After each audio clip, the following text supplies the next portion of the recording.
Hello, everyone. We are back for another episode. And today I have with me Mattanja, and she is a cosmic artist who is living in the Netherlands. Her favorite thing about being an artist is experiencing the essence of beauty that flows through her into all creations. She's a cosmic painter. So light beings show themselves to her to be painted, and the paintings become portals for their energy here on earth. So making the paintings a tangible reflection of their energy for everyone to connect with, lifting the frequencies of every space that they go. She is also a healer, a mentor, and harmonizing the fields of her clients with love. She has a mastermind that she does with her clients to be able to support them into opening up to their own higher frequencies in the world. So, welcome. And I'm super excited to have you here. Thank you. I'm so happy to be here. Yes. So tell us a little bit more about how did the cosmic painting thing come into being? Yes, well, that was actually a big surprise for me because I started my artistic journey as an opera singer. So I've been singing from since such a young age, since the moment I saw the Little Mermaid movie where she Okay. sings, "Ah," Yeah. I mean, right? yeah, sing it, girl. I could hear it in my And I could not get enough of that. I could not get enough of that. And ever since then, I have been into singing so much that in the end, I decided, let's go for it. Let's go to the conservatory. Let's go audition. Let's become the opera singer I want to be. I want to sing on stages, and this is how you do it because that was how what I was told. Yeah. So I auditioned for the conservatory and I got accepted. And I got my bachelor and master's degree at the conservatory. So I studied there for 6 years. And it began, I remember just getting accepted into the conservatory and thinking, well, I've made it. This is it. I won't have ever have another problem in my life again. This was the big hurdle, getting accepted, and I was in. Little did I know that my journey just started. Yeah. So, at the conservatory, I learned how to sing, how to be a performer, the techniques, the way you should behave, the roles you could sing, the roles that were appropriate for you. And basically, I just learned a lot of rules which I needed to abide by to Yeah. become the opera singer I wanted to be. And they told me I had to abide by those rules to become it. So for 6 years, I thought I will go all in. I will give this my all. I want to be this big opera singer. I can feel it. My soul is meant for greatness. I am doing this non-negotiable. I studied as hard as they told me to. I sing the roles. I gave my all. But somehow I could never quite fit exactly how they wanted me to fit. I Yeah. tried to conform. I tried so hard. At the time, I had no tools. I had no idea about self-development whatsoever. I just thought if you want something, you have to work really hard for it. So that was Yeah. yeah, that was what I was doing. But little by little, to try to fit in the opera singer box they needed me to fit in, I shaved off these authentic parts of myself to Mhm. try and fit, to try and squeeze myself in. And this continued, this process for 6 years. And I still didn't fit. And I still didn't fit. And I still didn't fit. Until at the end of my master's degree, I had my exam. And I just remember standing there on stage singing, and I saw all the people looking at me. I saw the judges looking at me. I saw my teachers looking at me, and I realized like I completely lost myself. Yeah. I have no idea who I am anymore. I shaved off all these important parts of myself. I still don't fit the box they want me to fit in. And the joy in Yeah. singing, in creating was completely gone. So I passed the exam, but with a lot of critique that crushed my soul a little bit more. And after this exam, I could feel like this isn't the way. I tried it. I gave my all. I can say that I can try a little bit harder. I walked all the way to the end of the path, and it was the end. And I really realized this is not working for me. I cannot do it anymore. So the only thing I could do was let go. Let go of the singing and let go of my identity of Mattanja, the singer. Yeah. This was very difficult. This was a very, very difficult year for me. It Well, I felt bet because you were working so hard to achieve that. That's what you wanted more than anything.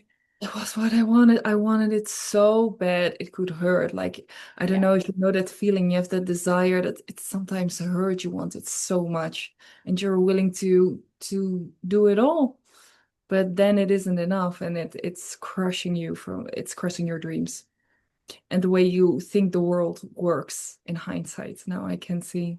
Because the doing, it was all a masculine energy trying Yeah. to achieve a certain result that would be validated by the people outside of me. That's the thing that happened in hindsight. But at the time, I did not know that. So I Yeah. felt like a complete failure. Like I am not enough. I'm not Yep. enough. So this year, I let it all go. And I took a while to be really, really sad. But then I felt this spark like, "Ah, this isn't it." But there is still this whisper of my soul that says there is a way of creation that is possible. I know it. Somehow I know it in my being. So I started looking and I found self-development work online. I did not have any money at the time because my heart was broken and I could just not work. It was heavy, too heavy.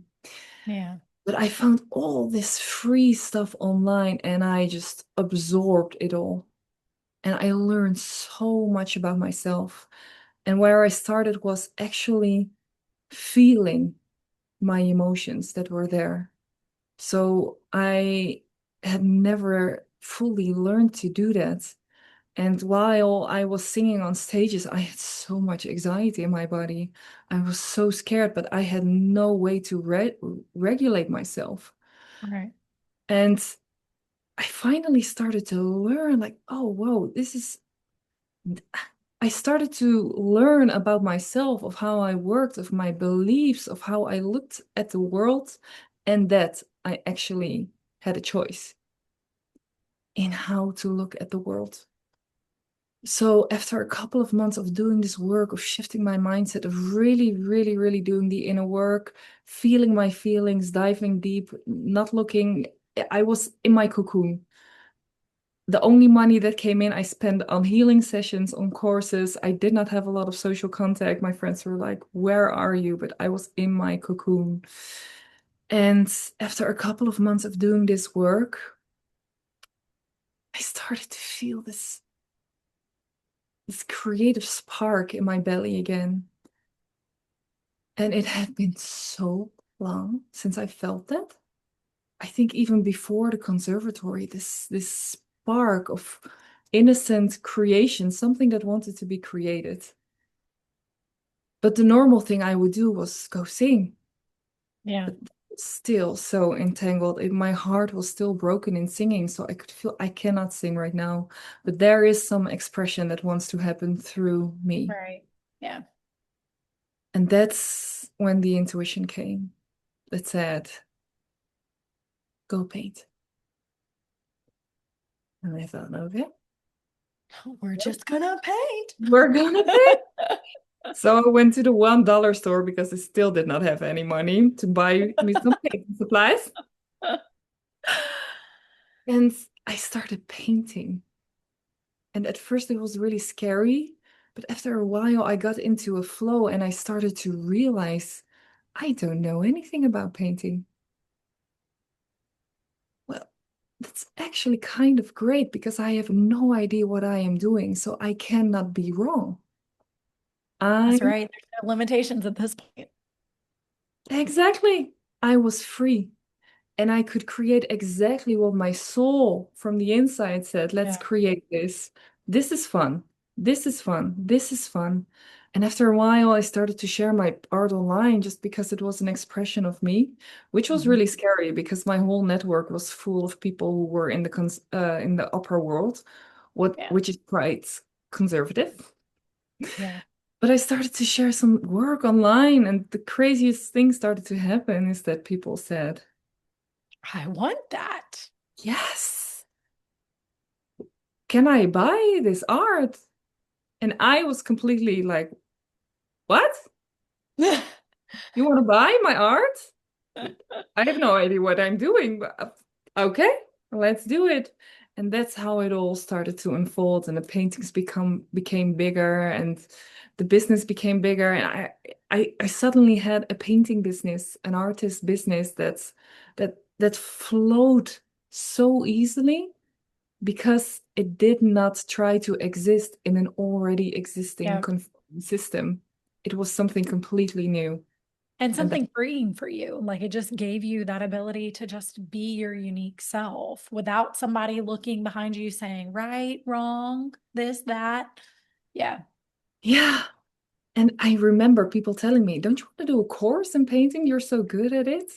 And I thought, no, I don't need absolutely not. anybody else telling me what I need to do here. And I don't want to know any of the rules because I know That's right. myself. If I know the rules, then I can make myself right or wrong. Yeah. I don't want to know anything because then Yeah. my channel stays completely free. I love that. So, and I know we've talked about some of your paintings, we've seen some of your paintings, and I would love to show some people if you have some around you. But I'm curious of this, when you're painting, do you feel like a part of you just is not here? You're like somewhere else or like nothing exists around you. You're like becoming one with the art. Yes, it's interesting. It's more for me to be painting these frequencies. There are frequencies I feel around me. Yeah. And I always thought they were a part of me, but because of the painting, I made the energy tangible and I started to realize, oh, I have been feeling you my whole life, actually. It's not me, it's you. And the more I painted, the more fine-tuned I can feel a frequency and they show themselves to me. They show the next step to paint, and somehow they flow through me, through my body onto the canvas. So that's how it happens. And the more embodied I am, the more energy I can channel through on the canvas. Yeah. So with each painting, I get an upgrade. Sometimes it's a lot of fun, sometimes it's really freaking intense, and they are disrupting my life, like intense. But they are upgrading me from the inside out, so I cultivate the capacity to channel them through the way they want to. And I love that. I love the channeled space. So there was a lady that I connected with. She does sound healing. There's two ladies. One that does thing that's local in my area, and then there's another girl who I met. She's in the Netherlands too, and they hear angel music. Like they hear angel sounds flow in one ear and out the other and sing. And every sound it's a completely different it's so I remember one of my girls in my hometown, she had mentioned to me that she had a like every angel has a song for you. And so I Mm. remember her one day, can I sing this song for you? And I was like, yes. Like, yes. So I'm wondering if the same thing applies even for your paintings. Like, are there people that you meet as well that you feel certain frequencies come through that you can move into paint and art? Oh, definitely. So I have people coming to me that say, "I want you to channel or to paint my higher self." Oh, I love that. Yes. And that's amazing because it becomes what I love from my art is that it's a magic frequency made tangible. Yeah. Like, I don't know how this happened, but the paintings become some sort of portal for the frequency. Yeah. And when you are standing in front of them, I know this is going to sound crazy, but it's almost like they can step out of the painting. It's you get an activation when you stand in front of them. Well, It's a it's just like whenever you're standing at yourself and in front of a mirror or something, or you're at a higher vibration. Because I totally get it. It's like I had this conversation with somebody one time, and I'm like, "Do you hear colors? Like, does it sound crazy?" And she was like, "Oh, I know exactly what you mean." And I was like, "Okay, great." Because it's just like it's like you can understand. It's kind of like plants. You go touch a plant, every plant feels different. It has a different vibration, a different frequency. And like I used to hug trees and be like, okay, you're a masculine tree, you have more of a feminine tree. Like my mom used to tell me all the time, stop touching the plants. You're gonna kill them. And I'm like, I can't help it. I have to touch them. But I feel like it's the same concept because we're beings of frequencies, right? It's why when you hug somebody, you feel either uplifted or you probably feel like crap. You should probably never hug that person again or give them more of your good energy and don't take it back. But I love the fact that you're saying that even in the work that you're doing, you're still singing. And the thing is, the painting opened up the creational flow in joy again. And Yeah. that's when my soul started to tap me on my back, like, girl, time.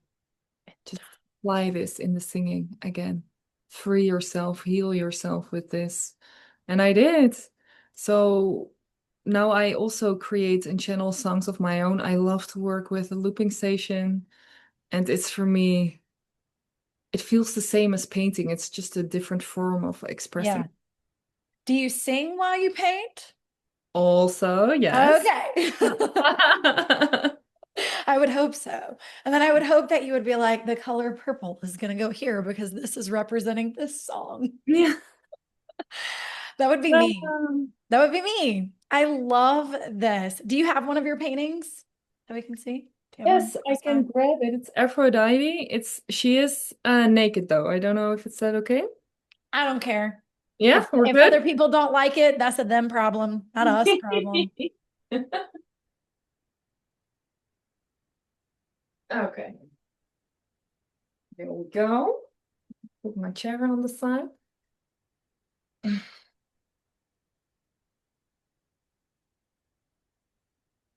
Look at her hair. Her hair is so pretty. Guys, Yes. She kind of has like a Medusa look too. kind of, but she's changing so much. I've been working on, this is a work in progress, by the way. Oh my gosh, how long has this taken you? Oh, look at these beautiful flowers. So I've been working on her for 2 months now, I think. 2 months? Yeah.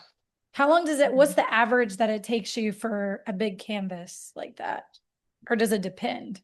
It depends. So when I started my first painting, it was 6 months, but I could only have one painting open at a time because the energies were so intense. But now I often have like 3 or 4 paintings open at the same time, and they tell me like, it's time to paint me again. It's time to paint me again. Paint me, paint me. And sometimes they have to marinate in the frequency, or I need an upgrade. So Right. also in August, I've started a Priestess of Avalon, Okay. and I I went for it for 2 months fully her, and then it was like, no, we're done. Go on to the next. And this year I'm going to Avalon to get the frequencies, activations. I just got goosebumps. Yeah. What? I'm gonna need snapshots of your journey. Keep me in the loop. That's amazing. Right? So she sends me to Avalon before I can finish her because there are certain frequencies I need to embody first to be activated in me for her to be portrayed fully the way she wants. Oh, you're gonna get such a major upgrade over there. How Yeah. far? So how far is that from where you are? Avalon, it's okay. I'm in the Netherlands. This is Britain, so it's like an hour by Oh, plane. okay. So it's not that far. Girl, geographical locations are not my jam. It's okay. I'm good with Europe. The States is gonna be more complicated for me. Yeah, the States are complicated for me. I love here. I can barely get out of my hometown. I'll go paint. They will send you places. So when I'm Yeah. going to Egypt, and it's the second time, but the first time I was painting three paintings at the same time, all Egyptian vibes, like a pyramid and Oh my Inanna. They God. all said, go to Egypt. And then 2 weeks after Egypt, I finished three paintings in one go. Because you just had the upgrade. You had all the information that you needed to finish it. Exactly. That's amazing. Oh, Mhm. that makes me really want to sit here and ask you, what is Egypt like? Like, what's the vibes you get? Egypt, it's so feminine, but more dark feminine. There's this Yeah. raw magnetism and that's just the power of the priestess. But it's not only the light, it's the priestess who went through the dark and Yeah. came out and says, here I am. I know exactly who I am. And I feel my power. And it's also more the raw sexual Yeah. power. It's amazing. If you have a chance to go to Egypt, it changed my life. I feel like Egypt is one of those places where if we look at, Cleopatra, that was the first like feminine empowered movement Yeah. because of just her glory, her beauty, and all the things that she had to bring into existence. We'll put it that way. Exactly. Yeah. There's so much wisdom and codes there, especially for us women.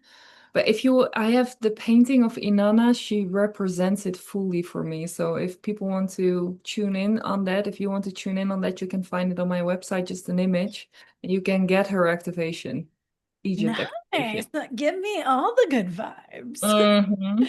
All right, so let's shift gears for a second because I know that you also help your clients to be able to bring in their frequencies, their highest frequencies, and soul divine living and purpose. So, can you tell us more about your mastermind program that you do? Yes. I love that so much. It's I have been coaching and mentoring healing one-on-one a lot. And last year I got the clear intuition it's time for a mastermind. And I do it only for women right now because there is a healing code for women that we are rising shoulder to shoulder, no Yes. competition, that we celebrate each other, that we rise together. It's so beautiful when we start to remember this sisterhood code again because you feel so supported from the inside out. Like, Yeah. come on. And the women who are in the mastermind are absolute masterpieces. They have such a calling from their soul. They can feel the same as me, like something wants to be created, and it's so much more fun to do it together. So what we do is they come to me with the thing they want to create, and I'm a projector in human design, so I can Okay. see their system very clear. It's like shift here, do this, tweak here, and then they can come in this powerful alignment with themselves, with their souls, to birth the thing that they actually want to create. And it's I such an love honor that. to walk with them. Oh, I love that. And I bet that's so empowering for you because it gives you your voice back to be able to basically go it's almost like I can see you going back to the conservatory with this, but in a whole different way and shining a whole different light. Yeah, it's completely different. I am curious what it all will do for me. But I actually love it because I've experienced such a duality in creation from Yeah. trying to exist in this conforming system with all the rules to being completely free and following my own spirit. And I understand the difference now experientially in my body. Yeah. So I can help people shift that much faster than I did. It took me decades. I can see it with them and they can shift it. It's like a shortcut. Yeah. Well, you're also in tune to their highest frequency and best version of themselves. So it gives you that ability to see more of what's going to project them up faster. Yeah. And I But think that's the wonder of mentorship as a whole or coaching as a yeah. whole. You can't do, if you're a brain surgeon, you can't do brain surgery on yourself.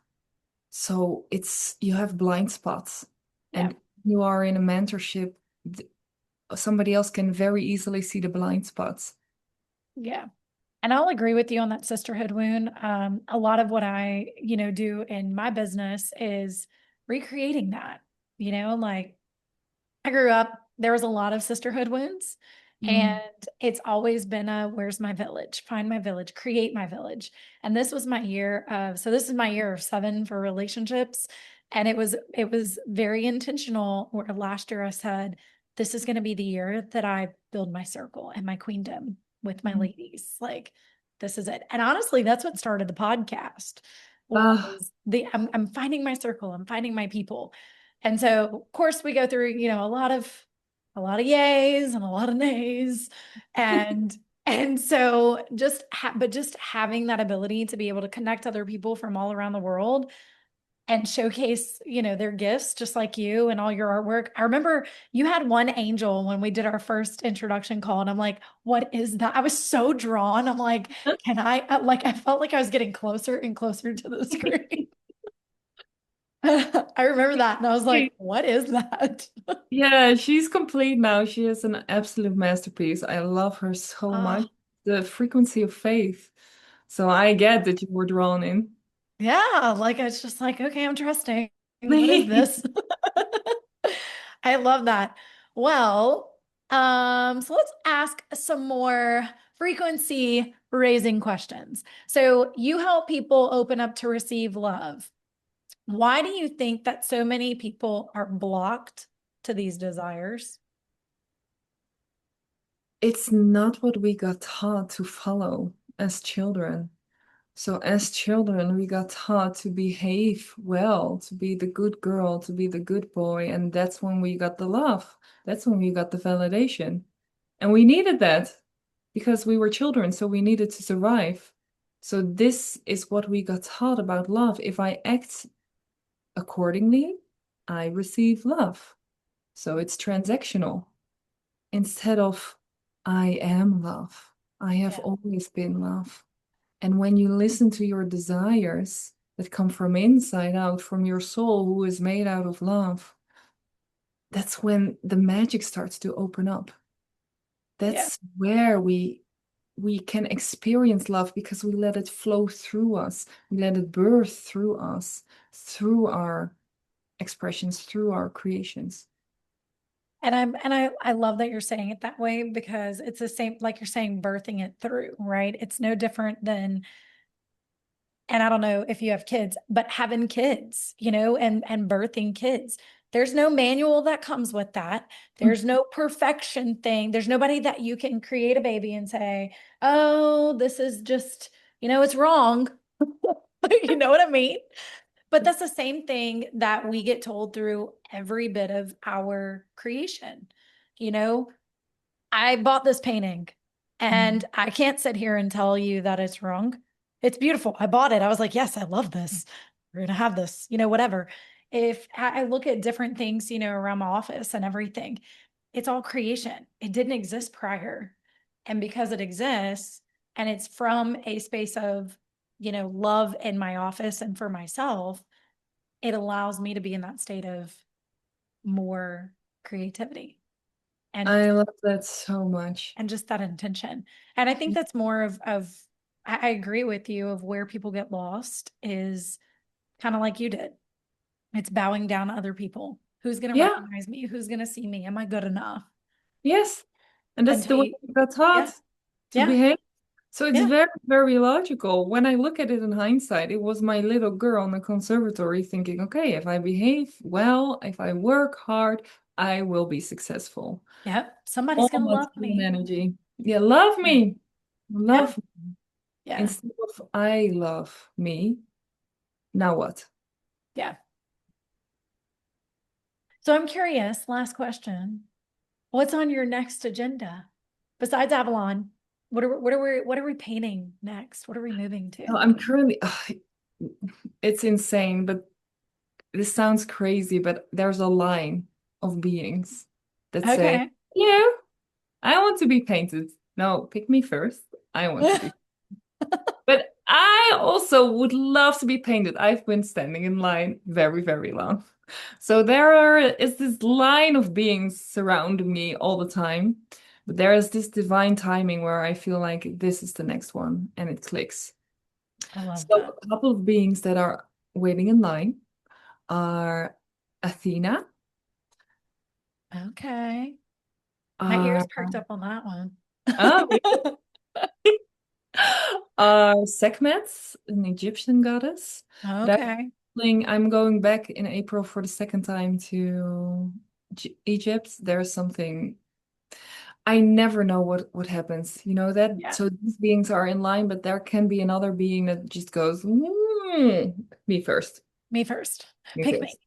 Pick me. And it's also for me, for it's the aligned timing for me. Like who can I channel through now? Who Yeah. is the being for me now that lets me upgrade as well? Yeah. I love that. I can't wait to see. So Mm. we are going to post her link below. She has an Instagram and you have an Instagram, right? Yeah. I have an Instagram. Yes, I thought so. And she has a website that has all of her paintings, but also on your website, you have how people can get access to your mastermind, correct? No, I actually don't have a Oh, website for that because I never had the impulse. So I okay. just share it on social media when I feel Okay. it's time and the right people come. So if you want to be in a mastermind, just send me a message. We're just closing this one down next week, and I will start another 5-week mastermind next week. Awesome. And all in this to raise your vibrations and raise the vibrations of the world. So I love Yeah, that. while having fun doing it. Yes. Are you also teaching people in there how to paint their No, creativity? no, No? but I Okay. do I was have a just curious. program. I have a program called Sacred Artistry, and it's not, yeah, it's the program I needed on the conservatory. I made it for people, and I made it for myself even.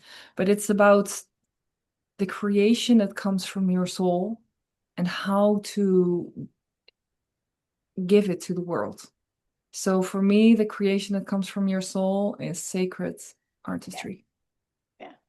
Okay. I was just curious. Mm. I'm mesmerized by the work that you do. Guys, I'm telling you, for all of you listeners, you've got to go check out her work. I was there for like 30 minutes just scrolling Oh, and really? looking and studying. And I'm like, oh my God. And that's what made me reach out. I was like, who are you? Yes, queen, come into my zone. So I'm so glad to have met you. Thank you so much for being on the podcast. You guys go check out her stuff, purchase it. It's amazing. It's beautiful. It's going to lift up your spirits, I promise you. So, and we will catch you guys on the next time and on the flip side.